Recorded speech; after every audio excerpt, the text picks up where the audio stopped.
ሰላምታን ኣብጻሕኹም ክቡራት ዕለታዊ ዜና እንሆ። 4 ኣባላት ቤት ምኽሪ ዩናይትድ ስቴትስ ኣብ ኢትዮጵያ ንዝተፈጸመ ግህሰታት ሰብኣዊ መሰላትን ህውከትን ዝኹንን ረቂቕ ሕጊ ናብቲ ቤት ምኽሪ ድሕሪ ምቕራቦም መግለፂ ኣውፅኦም። ኮንግረስማን ግሪጎሪ ማክስ ሚካኤል ማያኮልን ክሪስቶፈር ስሚትን ምስ ኣባል ቤት ምኽሪ ዝኾና ወይዘሮ ካረን ባስን ትማሊ ኣብ ዝዘርግሕዎ ሓባራዊ መግለፂ ነቲ ኣብ ትግራይ ቀፂሉ ዘሎ ውግእን ግፍዕን ከምኡውን ኣብ ሙሉእ ኢትዮጵያ ዝረኣይ ዘሎ ግጭትን መጋህዝቲ መሰላትን ብጽኑዕ ንኹንን ይብሉ።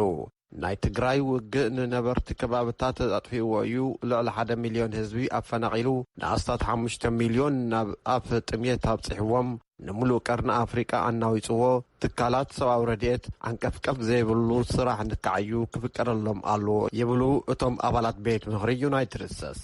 ኣብቲ ውግእ ዝሳተፉ ኩሎም ሓይልታት ውግእ ብቕፅበት ደው ከብሉን ናብ ኩሉ ሓቆፍ ልዝብ ክምለሱን መንግስታት ኢትዮጵያን ኤርትራን ሰራዊት ኤርትራ ካብ ኢትዮጵያ ብህፁፅ ንክወፅኡ ንዝኣተውዎ ቃል ክትግብሩ ኮሚሽን ሰብኣዊ መሰላት ሕቡራት ሃገራትን ኮሚሽን ሰብኣዊ መሰላት ኢትዮጵያን ነቲ ኣብ ትግራይ ዝተፈጸመ ግፍዒ ንከጻርዩ ዘይተደረተን ስልጣንን ንክራኽቡን እውን 4 ኣባላት ቤት ምኽሪ ዩናይትድ ስቴትስ ኣተሓሳሲቦም። ኢትዮጵያ ዘዳለወቶ መረፃ ነጻ ርትዓውን ተኣማንን ኮይኑ ክፍጸም ዶ እዩ ይኽእል ኢሎም ዝሓቱ እቶም ኣባላት ቤት ምኽሪ ዩናይትድ ስቴትስ እቲ መረፃ መረሳሰኒ ህውከትን ዕግርግርን ከይኾን ህፁፅ ቆልሓታ ክግበር ኣሎ እውን ኢሎም። ብመንፅር ሻውዓይ ወርሑ ዝሓዘ ውግእ ናይ ትግራይ ኩነታት ከም ዘለዎ ክቕፅል ኣይግባእን። ህይወት ሚልዮናት ሰባት ኣብ ሓደጋ ስለ ዝወደቐ ሰላማዊ ፍታሕ ክርከበሉ ይግባእ ኢሎም ግሪጎሪ ማክስ ሚካኤል ማያኮል ካረን ባስን ክሪስመስን ኣብ ዘርግሕዎ ሓበራዊ መግለፂ ነዚ መግለፂ እዚ ኣመልኪቱ ካብ መንግስቲ ኢትዮጵያን ኤርትራን ዝተዋሃብ ግብረ መልሲ ዛጊድ የለን ምስ ረኸብና ክነቕርበልኩም ኢና። እንተኾነ ቅድሚ ሰሙን መንግስቲ ኢትዮጵያ ኣብ ዘርግሖ መግለፂ ኣብ ፈላማይ ምዕራፍ ናብ 4.5 ሚልዮን ኣብ ካልኣይን ሳልሳይን ምዕራፍ 4.3 ሚልዮን ህዝቢ ረድኤት ከም ዝተባፅሐሉ ገሊጹ። ብደረጃ ዓለም ጥምየት ከም መሳርሒ ሕጊ ኣብ ጥቕሚ ይውዕል ኣሎ ዝብል መግለፂ ግና መሰረት ዘይብሉ እዩ ኢሉ መንግስቲ ኢትዮጵያ ብዛዕባ ምንቅስቃስ ትካላት ረድኤት ኩሎም ትካላት ረድኤት ፍቓድ ይረኽቡ ከም ዘለው ኣብ ሙሉእ ትግራይ እውን ምብፃሕ ሓገዝ ተመሓይሹ ከም ዘሎ ይጠቅስ። ፌደራል መንግስቲ ግህሰት መሰላት ንዝፈጸሙ ተሓተቲ ገይርዎም እዩ ክገብሮም እውን እዩ። ንኩሎም ዓይነታት ንሰብኣውን ክብርን ህይወትን ኣብ ሓደጋ ዘውደቑ ንኹንን ኣብ ልዕሊ ሰብኣዊ መሰላት ከቢድ ግህሰት ዝፈጸሙ ክንሓቶም ኢና ከም ዝበለ ዝዝከር እዩ። መራሒ ኬንያ ፕረዚደንት ኡሁሩ ኬንያታ ንወግዓዊ መገሻ ኣዲስ ኣበባ ኣትዮም። በመሰረት ኣገልግሎት ዜና ኢትዮጵያ ድማ ኣብ ኢትዮጵያ ዘፈር ቴሌኮሙኒኬሽን ንምውፋር ዝተዓወተ ግሎባል ኣሊያንስ ፎር ኢትዮጵያ ዝተባሃለ ኩባንያ ፈቓድ ስራሕ ረኺቡሎ። ውዕል ዝተፈረመ ቀዳማይ ሚኒስትር ኣብይ ኣሕመድን ፕረዚደንት ኬንያታን ኣብ ዝተረኸብሉ ስነ ስርዓት እዩ። ንዝሓለፉ 2 መዓልታት ኣብ ክልል ኣምሓራ ዑደት ዝፈጸሙ ቀዳማይ ሚኒስትር ኢትዮጵያ ኣብ ዝተፈላለዩ ከባቢታት ንዝተሃንፁ ፕሮጀክታት ከም ዝመረቑ ተገሊጹ። ቀዳማይ ሚኒስትር ኣብይ ኣሕመድ ኣብ ደብረ ማርቆስ ብልዕሊ 5 ቢልዮን ቅርሺ ዝተሰርሐ ኣብ መዓልቲ ልዕሊ 1.35 ቢልዮን ሊትሮ ዘይቲ ዘፍሪ ፋብሪካ መሪቖም ኣለዉ። እቶም ቀዳማይ ሚኒስትር ኢትዮጵያውያን ሓድነቶም ንክሕሉ ኣተሓሳሲቦም ዜጋታት ኣብ ማሕበራዊ ሚድያታት ካብ ዝፍነው ኣዕናዊ ዝበልዎ መልእኽትታት ንርእሶም ክሕሉ እውን ፀዊዖም። እዚ ከምዚ ኢሉ ከሎ እቶም ቀዳማይ ሚኒስትር ዝነበሮም መደባት ምረቓ ፕሮጀክታት ናይ መረፃ መበራበሪ ኮይኑ ኣሎ ኢሎም ዝወቐሱ ሰባት እውን ኣለዉ። ሓላፊ ቤት ጽሕፈት ኮሙኒኬሽን እቲ ክልል ግና ንወፍሪ መረፃ ተባሂሉ ዝዕየ ስራሕ የለን ይብሉ። እዚ ከምዚ ኢሉ ከሎ ብሄራዊ ምንቅስቃስ ኣምሓራ ፕሮግራሙ ንነበርቲ ባህር ዳር ትማሊ ኣፋሊጡ። እቲ ፓርቲ ናይ ኢትዮጵያ ሃገረ መንግስቲ ዘይቕበሉ ምስ ዝበሎም ሓይልታት ሓቢሩ ከም ዘይሰርሕ ገሊጹ ኣብን 154 ናብ ቤት ምኽሪ ተወከልቲ ናብ ክልላዊ ቤት ምኽሪ ድማ 359 ሕፅያት ከም ዘቕርብ ኣፍሊጡ ኣሎ ትብል ኣስቴር ምስጋናው ካብ ባህር ዳር። ሃገረ ጀርመን ብፕሮግራም መግቢ ዓለም ኣቢላ 8 ሚልዮን ዩሮ ኣብ ኢትዮጵያ ንሰብኣዊ ሓገዝ ልግሲ ከም ዝሃበት ፋና ብሮድካስቲንግ ገሊጹ።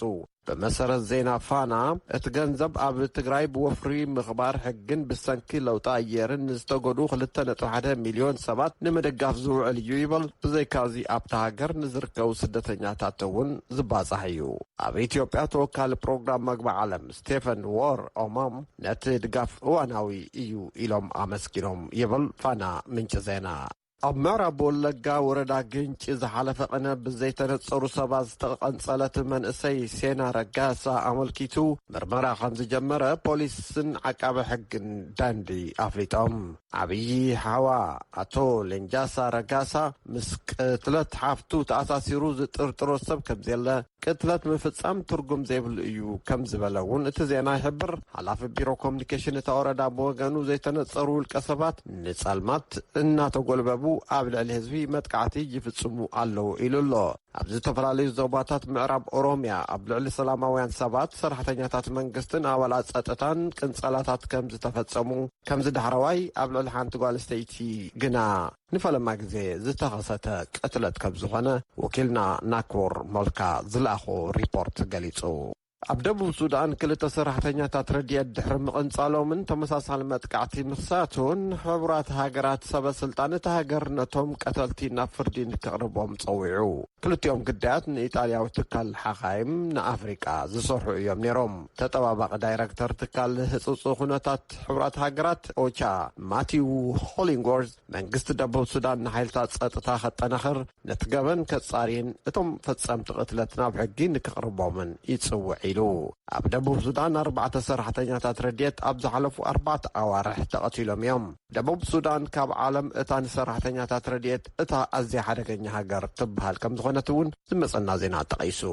መንግስቲ ዚምባብዌ ነቲ ጆንሰንን ጆንሰንን ዝሰርሖ ክታበት ጸረ ኮቪድ-19 ኣይቅበልን ምባሉ ነቐፌታ ኣስዒበሉ። ብመሰረት ሰበስልጣን ዚምባብዌ እቲ ፈውሲ ምስ ተቐበሉ ዝኽዝንሉ ስፍራን ድህረ ክታበት ክህሉ ዝኽእል ሳዕቤንን ኣይተዳለናሉን ይብሉ። ነቐፍቲ ግና ብድሕሪ እቲ መንግስታዊ ውሳነ ፖለቲካ እዩ ዘሎ ይብሉ። ዚምባብዌ 3 ሚልዮን ክታበት ጸረ ኮቪድ-19 ካብ ጆንሰንን ጆንሰንን ቀሪቡላ ነይሩ ግን ተሓሲማቶ። ተራ ሜክሲኮ ኣብ ምንሃር ዋሕዚ ስደተኛታት ምስ ፕሬዚደንት ሜክሲኮ አንድሬስ ማኑኤል ሎፔዝ ከም ዝዘራረባሉ ምክትል ፕሬዚደንት ኣሜሪካ ካሚላ ሃሪስ ገሊፀን። ንሰን ምስ መራሒ ሜክሲኮ ዝዘራረባ ዘለዋ ድሕሪ ምስ ፕሬዚደንት ጓቲማላ ተመሳሳሊ ዝርርብ ምክያደን እዩ። ሳራ ፍስሃየ ቪኦኤ ንዘዳልዎ ሪፖርት ክተርቦያ። ምክትል ፕሬዚዳንት ካሚላ ሃሪስ ናብ ሜክሲኮ ክነቕላ ከለዋ ሶኒ ምሸት ከም ዝበልኦ ምስ ጎረባብቲ ሃገራት ኣብ ዘሎ ምሕዝነታዊ ርክባትን ከምኡውን ነቲ ሎም ሰሉስ ዝሓዝኦ ኣጀንዳ ቁጠባዊ ርክባትን ክታበታት ኮቪድ-19 ሓዊሱ ኣብ ምትሕብባራት ዝጠመተ ከም ዝኸውን ተዛሪበን ነይረን። ምስ ሜክሲኮ ነዊሕ ዝጸንሐ ርክብ እዩ ዘለና። ካብ ካናዳ ቀፂሉ ዝቐረብና ጎረባብቲ ኢና። ነዚ ጠሚቱ እዩ መስቶም ፕሬዚዳንት ዝህልወን ንዘተ ከም ናይ ቀረባ ጎረባብትን መሓዙትን ኣብዚ ዞባ እንታይ ክንሰርሕ ይግባእ? ብፍላይ ግደ ሜክሲኮ ምስ ካልኦት መቕረብ ጎረባብትና ከም ጓቲማላን ካልኦት ኣብቲ ዞባ ዝርከባን እንታይ ክኸውን ይግባእ ዝብል እዩ። ከምቲ ዝፍለጥ ምስ ፕሬዚዳንት አንድሮ ማኑዌል ብዙሕ ክንዘራረብ ጸኒሕና ኢና። ብፍላይ ምስ ክታበት ኮቪድ-19 ካልኦት ቁጠባዊ ተሳትፎታትን ኣብ ሜክሲኮን ኣብቲ ዞባን ዝጠመተ ከም መሻርክቲ እንገብሮ ተሳትፎ ብኣካል ተራኺብና ድማ ብግልጽ ንምዝታይ ዝዓለመ እዩ እየን ዝበላ። ሃሪስ ትማል ሶኒ ኣብ ጓቲማላ ከም ዝበልኦ ላቲን ኣሜሪካውያን ካብ ዓዶም ከይወፁ ክነብሩን ነቲ ሓደገኛ ናብ ሰሜን ኣሜሪካ ዝገብርዎ ስደት ዘትርፍ ግዕዚና ዝቃለስ ሓዱሽ ጻዕሪ ከም ዝገብራ ኣፍሊጠን። ወሲኸን እዘን ኣብ ሰሜናዊ ስሉስ ኩርናዕ ዝርከባ ሃገራት ጓቲማላ፣ ሆንዱራስን ኤልሳልቫዶርን ምስ ሜክሲኮ ብምዃን ዜጋታትን ናብ ኣሜሪካ ካብ ዝስደዱ ኣብ ሃገሮም ዝሐሸ ናብራ ከንብሮም ዝኽእል ተስፋ ዝህቦም ቁጠባዊ ምዕባለ ክርእዩ ይደልዩ እዮም ኢለን። ዩናይትድ ስቴትስ ንስደተኛታትን ብሕፅረት መግቢ ንዝሳቀዩ ወገናትን ንምሕጋዝ ተባሂሉ $310 ሚሊዮን ሓገዝ ከም እትገብር ቃልኣት እያ። ሃሪስ ወሲኸን ኣብ ቀረባ ኩባንያታትን ትካላትን ኣሜሪካ ቁጠባዊ ዕድላትን ኣብ ፈጠራ ስራሕን ኣብ ሃገራት ማእኸላይ ኣሜሪካ ኢንቨስት ክገብሩ ከም ዝጅምሩ ሓቢረን።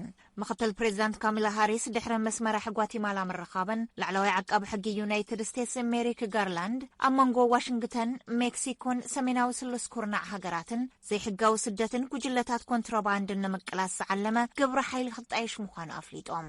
ከምኡውን ኣብ ዝሓለፈ ሰሙን ዩናይትድ ስቴትስ 500,000 ዶዝ ክታበት ኮሮና ቫይረስ ናብ ጓቲማላ 1 ሚልዮን ድማ ናብ ሜክሲኮ ክሰድድ ምዃና ተሓቢሩ መንባሩ ዝዝከር እዩ።